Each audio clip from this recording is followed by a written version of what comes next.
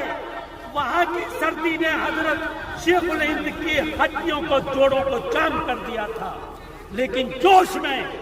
اپنی سیٹ سے جو لیٹے ہوئے تھے بیٹھ گئے اور حضرت شیخ الہند نے کہا کہ میں ملک کی آزادی کو سب سے اہم اور ضروری چیز سمجھتا ہوں. جب تک میرے گھٹنوں میں, میرے پیروں میں جان ہے, تب تک میں سفر کرتا رہوں گا. اور جب میرے پیر جواب دے دیں گے, میرے پاس ایسے میرے مخلص شاگرد موجود ہیں جو میری چال پائی کو ہندوستان کے کونے کونے میں لے جا کر انگریز کے خلاف جہاد کرنے اور اس ملک کی آزادی کے لیے اپنے سر کو تن سے جدا کرنے کے لیے جو ہے لوگوں کو تیار کریں گے اور ملک کی آزاد فضاؤں میں ساتھ لیں گے. حضرت مولانا نے اس طریقے سے ان کو واپس فرمایا, لیکن بدقسمتی یہ رہی کہ 1.5 سال بعد حضرت شاہ شیخ الہند رحمت اللہ علیہ بھی اس دانے پانی سے کوچ کر ہم کو بے سرتا چھوڑ کر اپنی مالک حقیقی سے جان لے.